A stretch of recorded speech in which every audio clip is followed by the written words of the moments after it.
Hoje nós estudaremos o capítulo 10 do livro Bases da Fé Cristã, que tem por título O que é a expiação. Na teologia, expiação é o nome que utilizamos para nos referir à obra que Jesus realizou por meio de sua vida e morte para tratar o problema do pecado humano e restaurar o nosso relacionamento com Deus. Basicamente, a expiação é punir uma pessoa no lugar de outra. Vocês já devem ter ouvido a expressão bode expiatório, que por sinal essa expressão foi tirada da Bíblia, que faz referência lá no Antigo Testamento, quando os bodes eram sacrificados para assim limpar o pecado do povo. Então o bode morria no lugar do povo. Então isso é expiação. Jesus fez expiação por nós porque ele foi castigado, ele sofreu a punição no nosso lugar. A causa da expiação. A Bíblia deixa claro que Jesus veio nos salvar por causa do amor ou graça e justiça de Deus. A respeito do amor, podemos ver na famosa passagem de João, capítulo 3, versículo 16, todo mundo sabe de cor, e diz assim: porque Deus amou o mundo de tal maneira que deu o seu Filho unigênito para que todo aquele que nele crê não pereça, mas tenha a vida eterna. Então nisso nós vemos manifesto o amor de Deus, ao mandar o seu Filho para morrer por nós. E a justiça de Deus nós vemos manifestada lá nas palavras de Paulo em Romanos 3, versos 24 e 25. Sendo justificados gratuitamente por sua graça, mediante a redenção que há em Cristo Jesus, a quem Deus apresentou como propiciação no seu sangue, mediante a fé. Deus fez isso para manifestar a sua justiça, por ter ele, na sua tolerância, deixado impune os pecados antes cometidos. Então, nós vemos aqui nessa passagem que Deus, durante um certo tempo, tolerou os pecados da humanidade, só que haveria um momento em que ele precisaria ser justo e precisaria punir esses pecados. Para não punir em nós, ele decidiu punir em seu próprio Filho. Então, Jesus recebeu a punição que deveria ser nossa. Então, vemos aí na expiação se manifesta o amor de Deus por nos salvar, sendo que ele não era obrigado a fazer isso. E vemos também manifesta a justiça. Então, Deus nos amou, mas ele também precisava ser justo. Então, somente na obra de Cristo Jesus podemos ver manifesta tanto o amor como a justiça de Deus. A necessidade da expiação. Deus ele não era obrigado a salvar nenhum de nós. Todos nós somos merecedores do inferno. Mas Deus, por seu infinito amor, decidiu salvar a humanidade. Então, ao fazer isso, a expiação de Jesus se tornou necessária. Não havia outra maneira de Deus nos salvar a não ser matando o seu próprio Filho no nosso lugar. Talvez vocês, como eu, em algumas vezes já devem ter se perguntado se realmente era necessário Jesus ter morrido, Jesus ter passado tudo aquilo que ele passou, se não tinha como Deus nos salvar de outra maneira. E a resposta é não, a expiação era a única forma, pois se não fosse Jesus, Deus seria obrigado a punir a nós. Ele não poderia simplesmente ignorar o que a gente fez, porque isso iria contra um dos seus atributos, que é a justiça. Então não tinha outra forma a não ser morrer, a não ser matar o seu filho, e o próprio Jesus sabia disso.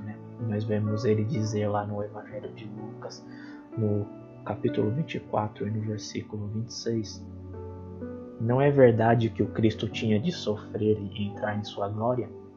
Nós vemos, por exemplo, lá também no Antigo Testamento, vários rituais e cerimônias que Deus mandou o povo realizar para eles se tornarem limpos de seus pecados. Então, a cada pecado que eles cometiam, tinha um tipo diferente de sacrifício que eles tinham que apresentar, ou um tipo de animal que precisava ser morto. Só que essas cerimônias elas não tinham um valor permanente, como nós vemos lá em Hebreus 10, versículo 4. porque é impossível que o sangue de bodes e de touros removam pecados. Então não trazia um benefício permanente. A pessoa ia lá, entregava o seu bode para ser morto, só que no ano seguinte ela tinha que ir lá e fazer tudo de novo, porque aquilo só trazia uma expiação temporária. Como somos pecadores constantemente, o sangue de um bode não pode carregar os nossos pecados para sempre. Somente o sangue de Jesus foi capaz de remover o pecado de uma vez por todas, como nós vemos em Hebreus também, no capítulo 9, versículo 26. Ele se manifestou uma vez por todas para aniquilar o pecado por meio do sacrifício de si mesmo.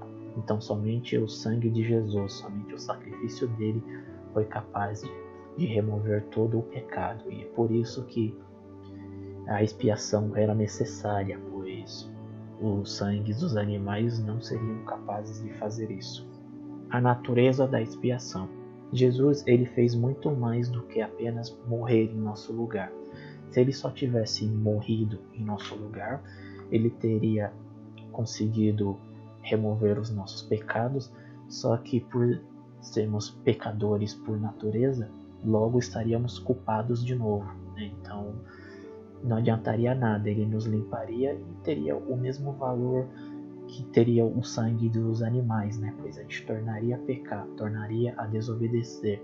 Então, além da morte de Jesus, Jesus também entregou os méritos dele a nós por meio de sua obediência. Então, ao viver uma vida de obediência, ele serviu como nosso representante diante de Deus. E assim, na hora de sua morte, ele pegou a nossa culpa e em troca nos deu a sua justiça. Paulo fala sobre isso lá em Romanos, no capítulo 5, verso 19. Porque, como pela obediência de um só homem muitos se tornaram pecadores, assim também, por meio da obediência de um só, muitos se tornarão justos. Essa doutrina na teologia é chamada de dupla imputação. Então, Jesus pega o nosso pecado e nos dá a sua justiça. Quando Deus olha para nós, ele não vê mais a nossa justiça, né? Ele vê a própria justiça de Cristo. E é por isso que somos justificados diante de Deus. O apóstolo Paulo, em Filipenses, no capítulo 3, versículo 9, diz assim: E ser achado nele, não tendo justiça própria, que procede de lei, mas aquela que é mediante a fé em Cristo, a justiça que procede de Deus, baseada na fé. Então nós não vivemos pela nossa justiça, mas agora pela justiça de Deus, né? Pela justiça do próprio Jesus. E por fim, o resultado da expiação. Após Jesus ter passado tudo o que ele passou, ele restaurou o nosso relacionamento com Deus, né? Nós só podemos ser salvos por causa do que Cristo passou. E essa é uma obra maravilhosa. Paulo, lá em Colossenses capítulo 1, versículo 13, diz: Ele nos libertou do poder das trevas e nos transportou para o reino de seu Filho amado. Ao morrer, Deus nos transportou para o reino de Cristo. Nós só podemos ser salvos agora por causa do que Cristo fez. E Jesus deve ser louvado, receber toda a glória por causa disso. Por mais que, às vezes, entristeça quando vemos filmes como A Paixão de Cristo e vemos tudo o que Jesus passou, apesar de que esses filmes não chegam nem perto do verdadeiro sofrimento dele, nós também devemos nos alegrar, porque foi só por causa disso que hoje podemos estar diante da presença de Deus novamente. Então a expiação é uma doutrina maravilhosa e que venhamos louvar e glorificar a Deus por causa do que Jesus fez e por causa de Deus ter amorosamente decidido nos salvar, pois ele não tinha a obrigação de fazer isso. Deus poderia simplesmente jogar todos nós no inferno e isso seria justo, porque o inferno é o que a gente merece. Mas amorosamente ele decidiu nos salvar e resolveu utilizar a única forma possível de fazer isso, né? Matar o seu próprio filho.